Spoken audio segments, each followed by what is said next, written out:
O ato de contar histórias é um comportamento tão antigo quanto a própria humanidade.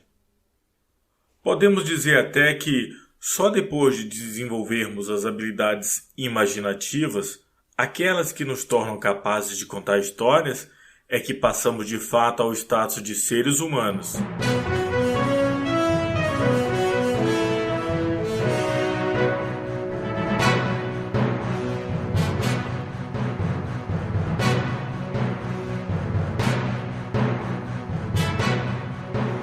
Olá, eu sou o J. Fagner e há muito tempo que eu queria produzir um podcast com a finalidade de contar histórias. Essas histórias podem ser ficcionais, mas também podem ser histórias reais, reportagens, ensaios. Toda a equipe do site Editoria Livre já tem feito isso. Mas temos feito isso principalmente em texto. Eu sei, a proposta do Editoria Livre sempre esteve centrada no público leitor. Mas é preciso reconhecer que o conteúdo multimídia pode atrair um público muito maior. Por causa disso, resolvi começar a produzir este programa. O conteúdo em texto continua, mas teremos um programa semanal, sempre às quartas-feiras, ao meio-dia. Este é o primeiro episódio do podcast Editoria Livre. Como todo primeiro episódio, este programa apresenta muitos pontos que serão melhorados ao longo do tempo. Daqui a 10 ou 15 edições, eu vou morrer de vergonha deste primeiro episódio. Mas é preciso começar de algum lugar, não é? E é só com a prática que a gente consegue lapidar o trabalho. No programa de hoje, vamos apresentar um conto escrito pelo Ed Silva, colaborador e padrinho do Editoria Livre. Esse conto do Ed faz parte de uma experiência que estamos fazendo há algum tempo. Funciona assim: a gente publica o conto em texto e mede a audiência. Passa um tempinho e a gente publica o conto em áudio e mede a audiência. Depois, a gente compara as métricas. O resultado, como você pode imaginar, é que o conteúdo em áudio atinge um público muito maior. Sendo assim, nas próximas semanas, vamos publicar aqui o áudio de uma série de contos escritos pelo Ed. Eu queria agradecer publicamente ao seu Silva, que além de ser o idealizador e o criador do nosso site, permite que façamos os testes com os textos dele. Teremos também uma coluna semanal com a Mariana Mascarenhas, sempre trazendo alguma dica cultural interessante. Sem mais delongas, vamos para o conto. Esse se chama Boa Noite, Cinderela.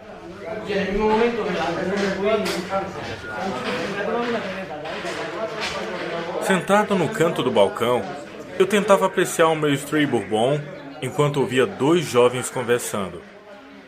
Deviam ter por volta dos 20 anos.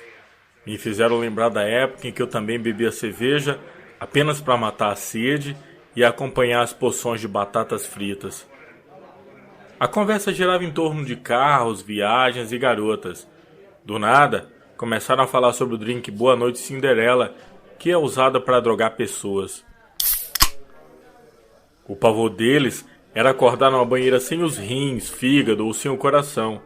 Dei o último gole no meu bourbon, pedi para o Jack, o bartender, uma outra dose e caminhei em direção aos dois mancebos. Sentei-me ao lado deles, dei um pequeno gole na minha bebida e comecei a falar sem olhar para eles. Se vocês continuarem bebendo assim, não precisarão se preocupar com seus fígados e rins. Ninguém vai conseguir utilizá-los. E se vocês conseguirem acordar sem o coração, não precisam se preocupar com mais nada. Os calouros emudeceram. Deixe-me contar algo que é pior do que o Boa Noite Cinderela, continuei. Na idade de vocês, eu também costumava beber como se não houvesse amanhã. Bebia por diversão, para matar a sede. Costumávamos beber em uma lanchonete que era o point da cidade. Como as coisas lá eram um pouco caras, não tínhamos como tomar vários chopes.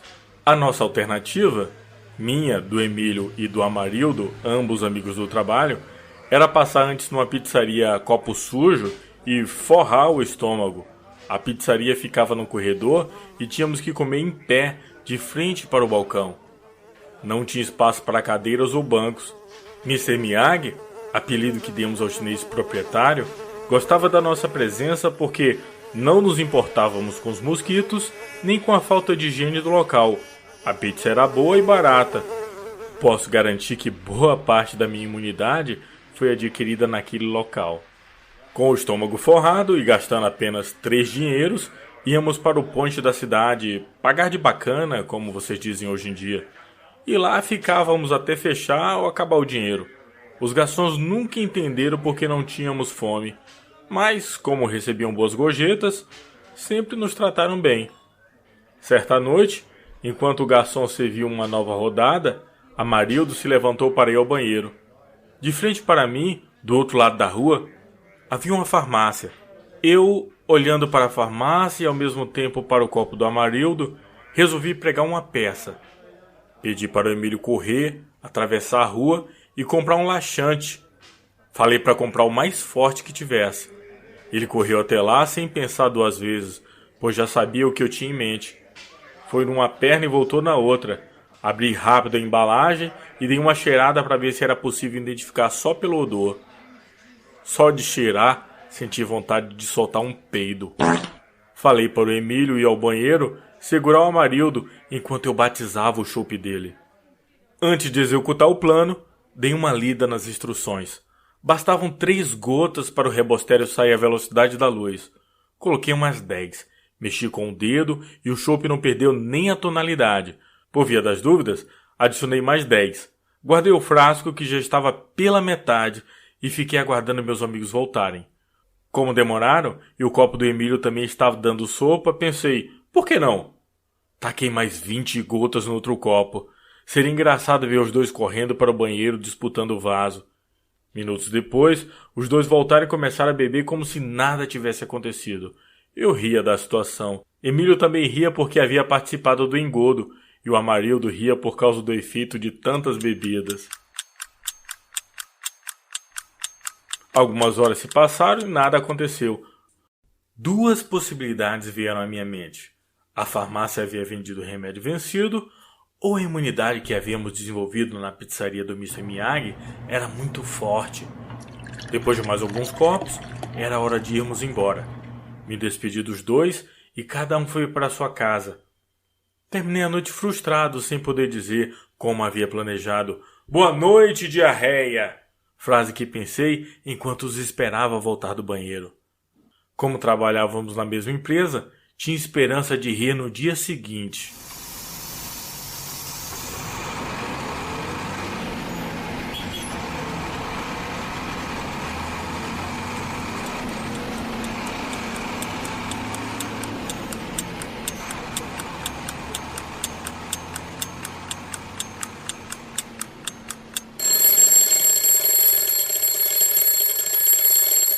Cheguei cedo ao trabalho.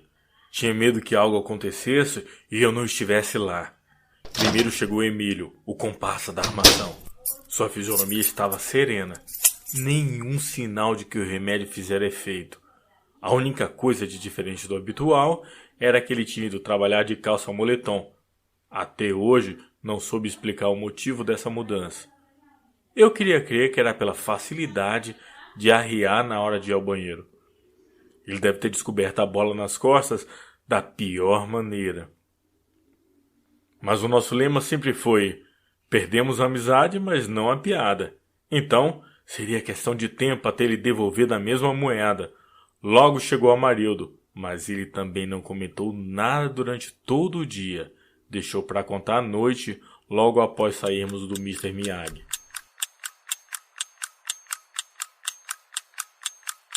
"Rapaz", começou ele. "Ontem à noite cheguei em casa e minha mãe havia feito uma buchada. Estava na panela ainda. Não tive dúvida e mandei 2 pratadas pro bucho. Mal cheguei à metade do segundo prato, meu estômago reclamou e foi o tempo de correr e sentar no vaso. Parecia que o mundo estava acabando. Eu urrava de dor.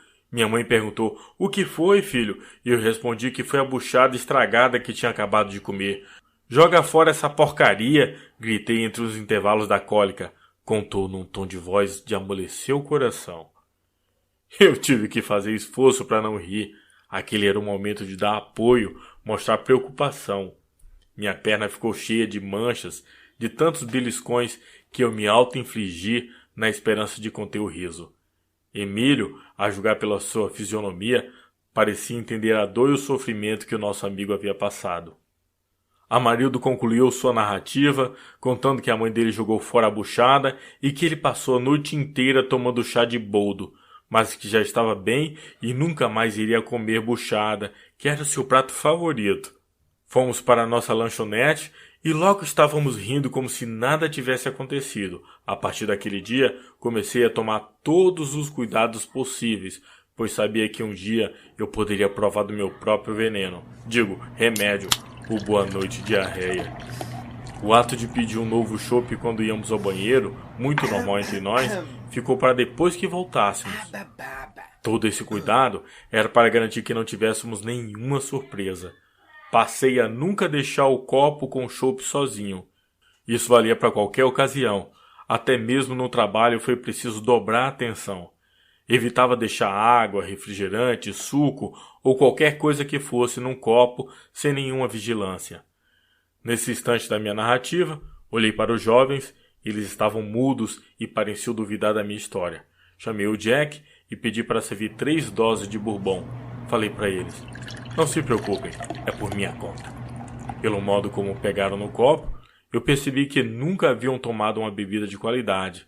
Ficaram me observando e copiaram meus gestos.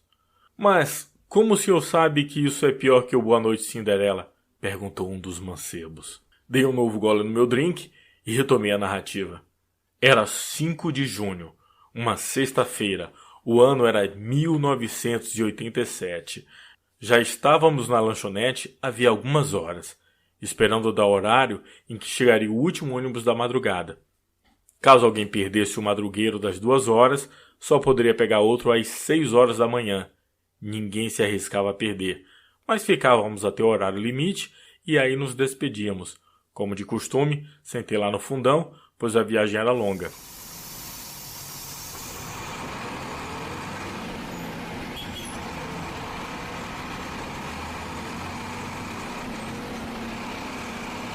Passados uns 20 minutos do início da viagem, algo estranho começou a reclamar na minha barriga.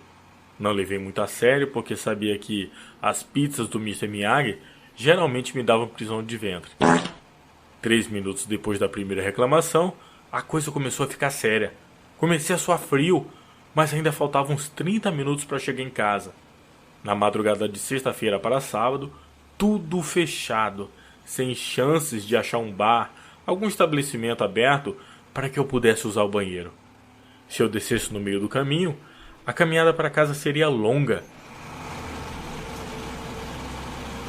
Comecei a lutar contra o meu corpo. Cada ponto que eu passasse seria um trecho a menos na caminhada. O motorista parecia saber da minha situação. Ele passava nos buracos como de propósito. Cada buraco seria uns minutos a menos na minha luta. Eu já não aguentava mais e resolvi descer num ponto de ônibus perto do campo de futebol do time do meu bairro.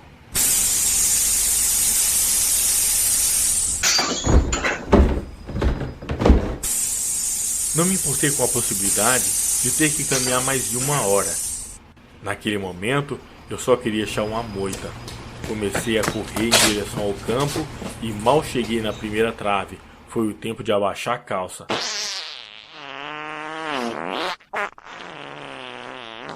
O diluirimento veio numa velocidade que parecia que estava ligado a um compressor de ar. Eu cheguei a urrar de dor. Quando imaginei que havia terminado, veio uma nova remessa. Parecia que eu estava fazendo uma cirurgia bariátrica, eliminando tudo o que havia dentro de mim. O monte que eu tinha feito era tão grande que pensei em andar um pouco para o lado para iniciar outro. Aos poucos, a dor foi passando e eu comecei a voltar a mim. Pensei, e agora, como vou me limpar? Na minha pasta do cursinho, tinha um talão de cheque do Unibanco e um diploma de datilografia. O que eu tinha naquele momento não servia para nada, nem para me limpar. Tive a ideia de usar uma meia. Fazia tempo que eu não a trocava. Então, não teria nenhum problema em jogá-la fora. Retirei a meia e, ao pôr o pé no chão, acabei pisando no primeiro monte. O par de meia mal deu para limpar o meu traseiro. Comecei a chorar, pois estava sozinho no campo de futebol, com a lua cheia iluminando tudo. Passando o susto e o rebostério, Comecei a caminhar para casa. No caminho, fui refletindo sobre qual teria sido o meu momento de descuido. Sabia que tinha caído na vingança dos meus amigos.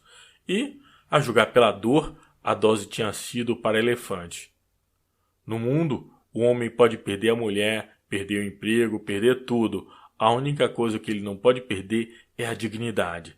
Se você perder a dignidade, você perde a vontade de viver. Olhei para os jovens e eles estavam sorrindo com o canto da boca. Mas se o senhor perdeu a dignidade, por que está nos contando? Não tem medo de contarmos essa história para outros? Tenho certeza de que vocês não vão contar, respondi devolvendo o sorriso com o canto da boca. Levantei-me, paguei a conta, me despedi do Jack e fui caminhando em direção à porta.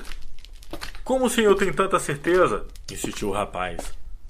Vou dar um conselho, meus caros jovens. Nunca aceitem um drink de um estranho. Vocês nunca sabem se vão cair num Boa Noite Cinderela ou algo pior. Mostrei um frasquinho de laxante que estava no meu bolso, deixando os 2 calouros congelados. Tenham uma boa noite, meus jovens.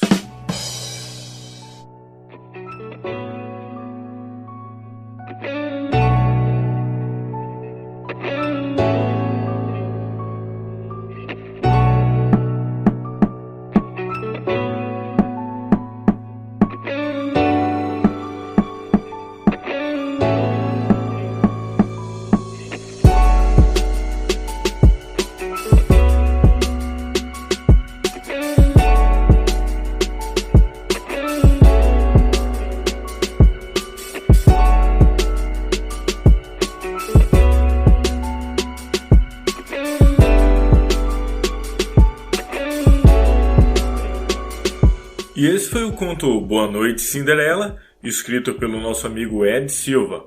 Agora vamos com a dica cultural da Mariana Mascarenhas. E aí, Mariana, qual é a boa dessa semana? A dica cultural de hoje é a minissérie Chernobyl, exibida pelo canal pago HBO. A série é baseada em fatos reais e aborda o acidente ocorrido na usina nuclear de Chernobyl no ano de 1986. Um acidente que entrou para a história, deixando um saldo incontável de mortos, além de trazer consequências drásticas para aqueles que sobreviveram. Até hoje, não sabemos ao certo o número real de vítimas e de pessoas que, apesar de não terem morrido, desenvolveram uma série de doenças devido à radiação exposta. A história se inicia com uma cena dos funcionários da usina realizando um teste de segurança que acaba ocasionando uma explosão nuclear devido a uma série de falhas na operação. E o que, para a população leiga do local, tratava-se de um incêndio, era, na verdade, um acidente de proporções catastróficas por gerar radiação a um raio de até 200 quilômetros da usina. Uma das cenas que chama a atenção, por exemplo, é o momento em que muitos moradores de Chernobyl observam o céu colorido em razão da explosão, acreditando contemplarem um espetáculo de luzes que, sem saberem, era um indício de suas mortes. Conforme a série se desenrola, ela intensifica para o público os impactos da radiação nuclear que chega a países como a Alemanha. Uma produção que aborda sobre até que ponto o ser humano é capaz de negar os fatos e não enxergar tragédias e até mesmo ocultar informações para omitir as próprias falhas, como aconteceu em Chernobyl. Trata-se, inclusive, de uma reflexão para os dias de hoje em relação à pandemia da Covid-19, em que muitos se negam a ver seus impactos negativos e a desrespeitar o isolamento social para momentos de lazer. Algo que se passou também em Chernobyl com aqueles que se recusaram a deixar suas casas, como fora imposto, para que não fossem afetados pela radiação, que, assim como o vírus, era invisível. E, quando não vemos o inimigo, corremos o risco de subestimá-lo ou desconstruí-lo, mas ele estará lá. E não foi diferente com as vítimas do acidente nuclear, cujos corpos praticamente se desintegraram em razão da radiação, algo que nos choca na série e nos faz questionar sobre as trágicas consequências do desconhecimento ou do negacionismo de um cenário caótico. Mariana Mascarenhas, para o Editoria Livre. Uou! Bela dica, Mariana! Série Chernobyl, produzida pela HBO e disponível no serviço de streaming do canal, o HBO Go. Essa primeira edição do podcast Editoria Livre vai chegando ao fim. Muito obrigado a você que ouviu até aqui. Agradecimentos especiais ao Ed Silva, a Mariana Mascarenhas, ao Márcio Ribeiro, Jonatas Oliveira, a Denivaldo Brito, Regina Helena e toda a turma do Editoria. Dicas, críticas e sugestões serão sempre bem-vindas. Basta deixar um comentário no post deste programa. Nossa próxima edição estará no ar na próxima quarta-feira, ao meio-dia, no site Editoria Livre. Você também pode ouvir este programa pela nossa web rádio.